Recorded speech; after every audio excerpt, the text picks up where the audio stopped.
தேனீக்கள் எடுத்து சேகரித்து கொடுத்த அசல் தேன் லயன் காஷ்மீர் ஹனி. அசல் தேன் அசந்தேன். மைத்ரி மூவி மேக்கர்ஸின் தயாரிப்பில் பிரதீப் ரங்கநாதனின் dude running successfully. Jain Housing and Constructions presents Jain's Adarsh Avenue Premium Plots at Kundambakam from ₹29 lakhs onwards. IBC Tamil நேயர்களுக்கு வணக்கம்.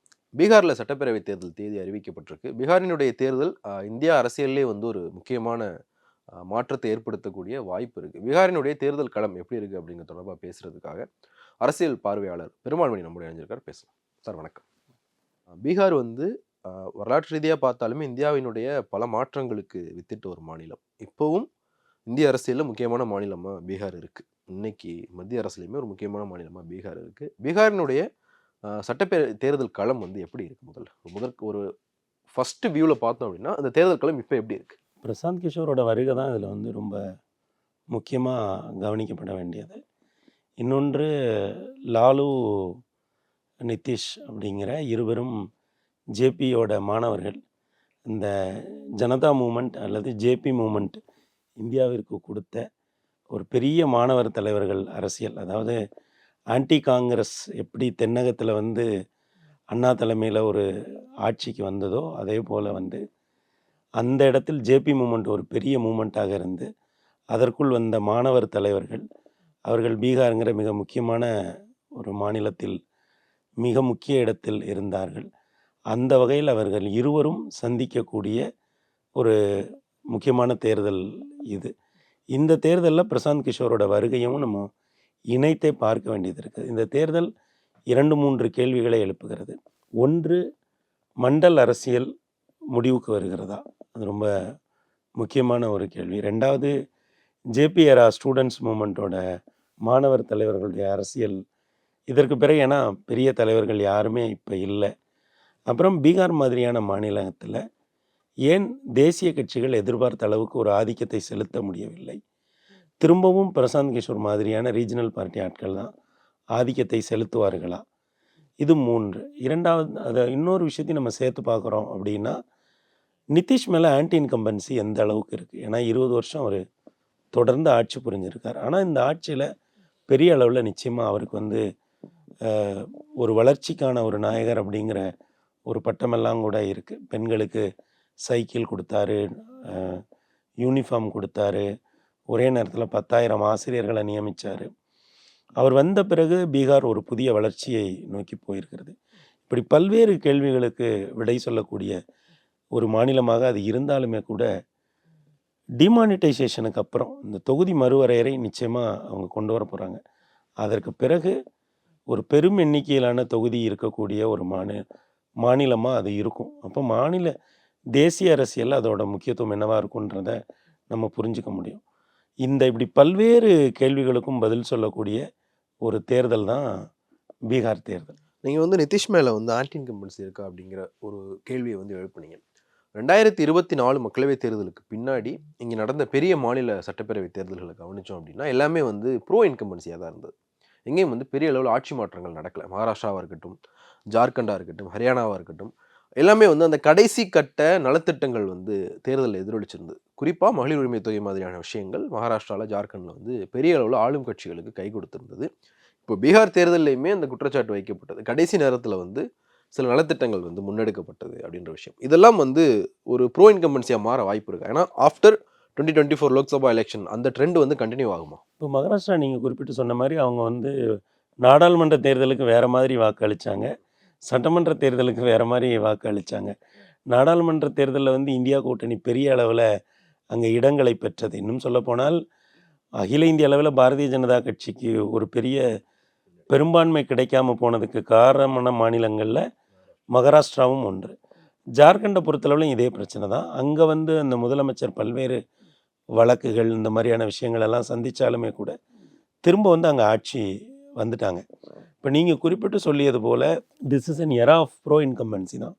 பெரும்பாலும் ஆட்சி அதிகாரத்தில் இருக்கிற மாநிலங்கள் திரும்ப வருகிறார்கள். ஆனால் தெலுங்கானாவில் ஒரு விஷயத்தை நான் அப்சர்வ் பண்ணேன். என்னென்னா, அங்கே அவங்களுக்கு கேசிஆர் மேலேயும் அந்த தெலுங்கானா ராஷ்ட்ரிய சமிதி மேலேயும் ஒரு பெரிய மரியாதை இருக்கிறத நம்மளால் உணர முடியுது.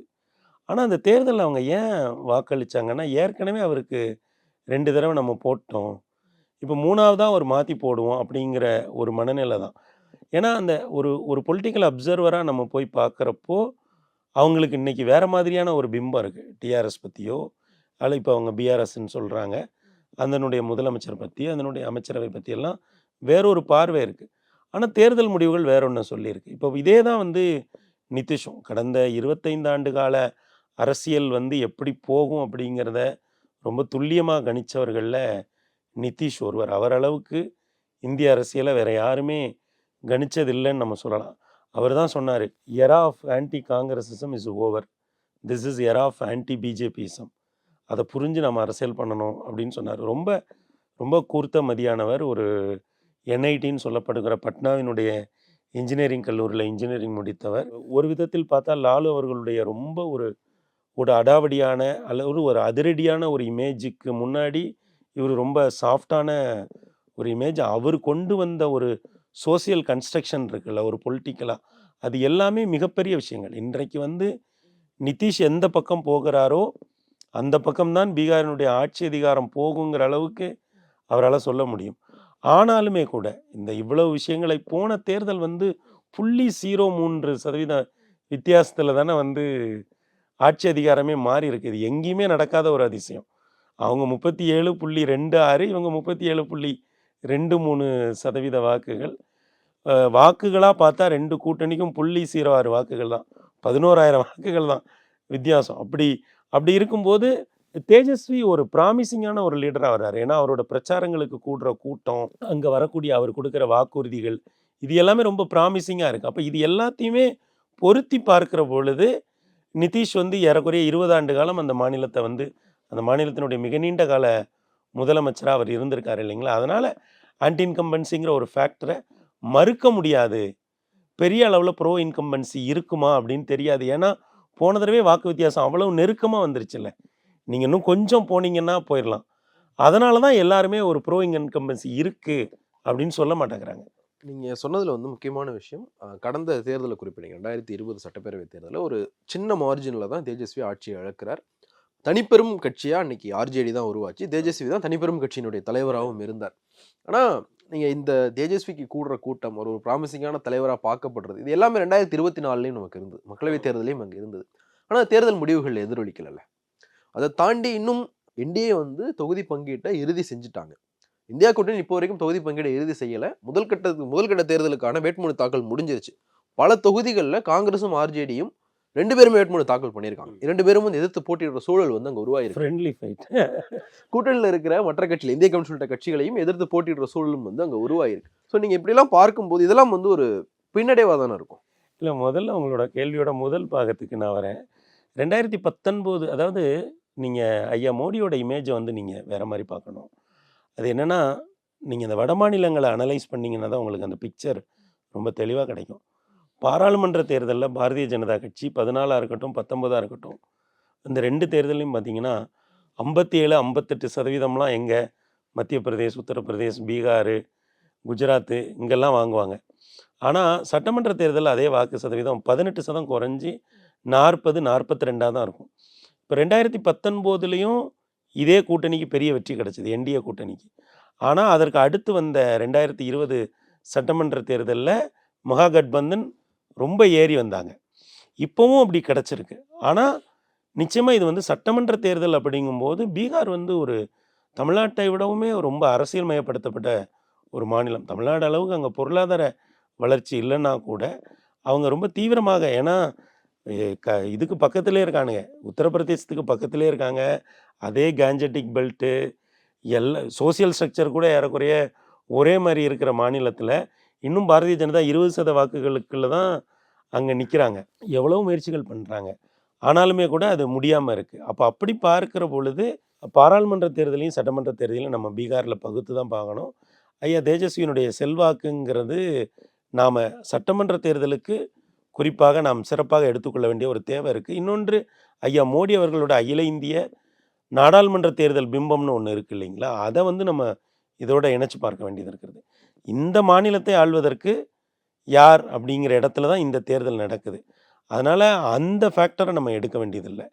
இது இன்னொரு கேள்வி, அதோட நீங்கள் நான் அந்த செகண்ட் ஆஃப் கேள்விக்கு அப்போ வரேன். எனக்கு இன்னொரு கேள்வி வந்துச்சு. இப்போது நிதிஷ்குமாருக்கு ஒரு செல்வாக்கு இருக்குது, மோடிக்கு ஒரு செல்வாக்கு இருக்குது அப்படிங்கிற இடத்துக்கு நகர்ந்தோம் அப்படின்னா, ஒரு 20 ஆண்டுகள் நிதிஷ்குமார் தொடர்ச்சியாக அந்த மாநிலத்தை ஆட்சி செஞ்சிருக்கிறார்.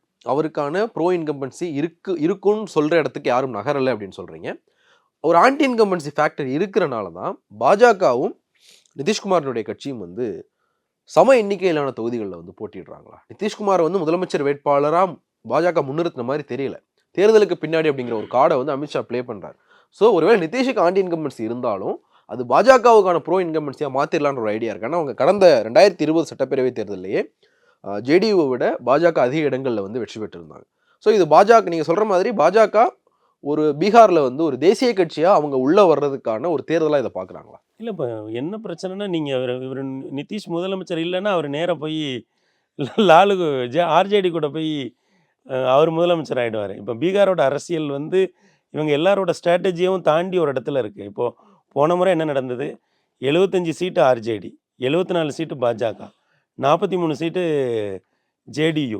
இப்போ ஜேடியுக்கு நீங்கள் அப்போ முதலமைச்சர் பதவியை மறுத்திருந்தீங்கன்னு வைங்க, அவங்க எல்லாம் நேராக போய் ஆர்ஜேடி கூட சேர்ந்து கவர்மெண்ட்டை ஃபார்ம் பண்ணியிருப்பாங்க. இடையில ஒரு முறை நடந்தது. ஆமாம், அது நடந்திருக்கு. அப்போ அவங்களுக்கு அது பிரச்சனையே கிடையாது. இப்போ என்னென்னா, இப்போது இது எல்லாத்தையுமே நம்ம போன தடவைக்கும் இந்த முறைக்கும் வந்து வெறும் 10 சீட்டு தான் வித்தியாசம். அது நமக்கு எண்ணிக்கையில் ஒரே மாதிரி கொடுத்ததுனால அப்படி இருக்கலாமே தவிர, ஆனாலுமே கூட தனக்கு ஒரு 5 வருஷம் ஆட்சி அதிகாரம் கொடுத்துருக்காங்க. மத்தியில் வேறு ஆட்சி அதிகாரத்தில் நம்ம பங்கில் இருக்கோம். நிறைய வந்து பலன்கள் வந்து பீகாருக்கு கிடைக்குது. அதை எல்லாத்தையுமே அவர் மனசில் வச்சு தான் ஈக்குவலான ஷீட் ஷேரிங்க்கு வந்து அவர் ஒத்துக்கிட்டார். ஆனால் என்டிஏ வந்து இன்னமும் அவங்களோட சிஎம் கேண்டிடேட்டை சொல்லலைனாலுமே நிதிஷ் தான் கேண்டிடேட்டு. ஓகே. ஏன்னா நிதிஷ்க்கு என்ன சிறப்பு இருக்குன்னா, அவர் இப்போ ஒரு 50 சீட்டை ஜெயிச்சா போதும். இப்போ இடையில வேறு பிரசாந்த் கிஷோர் வேறு உள்ளே வந்திருக்காரு இல்லைங்களா? இப்போ என்னென்னா, ஐயா நிதிஷ் வந்து ஒரு 50 சீட்டு ஜெயிச்சு உட்காந்தா, நீங்கள் ஒன்று ஆர்ஜேடி வந்து வாங்க நீங்கள் முதலமைச்சராக இருங்க, நாங்கள் நம்ம ஆட்சியை நடத்திக்கலான்னு சொல்ல போகிறாங்க. இல்லை பிஜேபி வந்து நீங்களே முதலமைச்சராக இருந்துக்குங்க, நம்ம ஆட்சியை நடத்திக்கலாம். ஏன்னா அங்கே வந்து ஆர்ஜேடியும் பாஜகவும் சமபலத்தோடு இருக்காங்க. அதற்கு அடுத்த இடத்துல ஐயா நிதிஷ் இருக்காங்க. ஆனால் அவங்களுக்கு இருக்கிற அவங்கள அந்த சேரில் வந்து உட்கார வைக்கக்கூடிய அளவுக்கு அவங்களுக்கு ஒரு பலம் இருக்குது. ஏன்னா அவங்க இதுக்கு முன்னாடி 2015 தேர்தல், 10 தேர்தல்லாம் பெரிய அளவில் வெற்றி பெற்றிருக்காங்க. அப்போ என்னென்னா, ஒரு தலைவரோட கிரெடிட் வந்து ஒர்க் ஆகும்ல, அது வந்து இன்றைக்கி பீகாரில் ஒர்க் ஆகுது. அதனால் என்டிஏ வந்து இன்றைக்கும் அறிவிக்கலையே தவிர, அது வந்து நீங்கள் மற்ற மாநிலங்களைப் போலலாம் நீங்கள் இங்கே கருதுறதுக்கு வாய்ப்பே கிடையாது. ஏனென்றால் அவருக்கு தெரியும் யாருக்கு டயல் பண்ணணுன்ட்டு. அது வாய்ப்பே இல்லை. ஆனால் இந்த இடத்துல இது வந்து ஒரு இதில் முக்கியமாக இப்போ 3ஆவதாக ஒருத்தர் உள்ளே வரார், 4ஆவதாக வரார் இல்லைங்களா? அவர் யார் வாக்குகளை பிரிக்க போகிறார்? அவருக்கு எவ்வளோ வாக்குகள் கிடைக்கும்? அவர் யாரை டேமேஜ் பண்ணுவார்? ஏன்னா அவர் என்ன சொல்கிறாரு, ஒன்று நான் டாப்பில் இருப்பேன், இல்லை ஃப்ளோரில் இருப்பேன்றாரு. அவர் கிளியராக இருக்கார். இன்னும் சொல்லப்போனால் வந்து இவங்க யாருமே போடாத அளவில் இஸ்லாமியர் கேண்டிடேட்ஸை வந்து அவங்க போட்டு போகிறாங்க. இவங்க எல்லாருமே இன்றைக்கி காங்கிரஸ் 4 பேரை தான் போட்டிருக்காங்க, ஆர்ஜேடி 4 பேர் தான். அவர் வந்து 21 பேர் போட்டிருக்காரு. இன்னும் நான் 19 பேர் போட்டு 40 கேண்டிடேட்ஸ் நான் போட்டேன்னு ஐயா பிரசாந்த் கிஷோர் சொல்கிறாங்க. ஆக அப்படி பார்க்கிற பொழுது ஐயா பிரசாந்த் கிஷோர் மேல் வகுப்பை சார்ந்தவர். அப்படி பார்க்கிற பொழுது அந்த வாக்குகள் அங்கே பார்த்து போகுமா? இஸ்லாமியர் வாக்குகளில் ஒரு குறிப்பிட்ட பிரிவு வாக்குகள் அங்கே பார்த்து போகுமா? இல்லை ஐயா நிதிஷ்கிட்ட இருக்கக்கூடிய அந்த இபிசி ஃபார்முலா ஸ்ட்ராங்காக ஒர்க் ஆகுமா? இப்படி பல கேள்விகளோடு வந்து பீகாருக்கு போகுது. இதுக்கு இடையில வந்து என்டிஏ இன்னமும் யார் எங்கே போட்டிடுறானே, இந்தியா கூட்டணி இன்னும் எங்கே யார் போட்டிடுறானே முடிவு பண்ணாமல் வேற வச்சுட்டு வேட்புமனு தாக்கல் முடிஞ்சுது.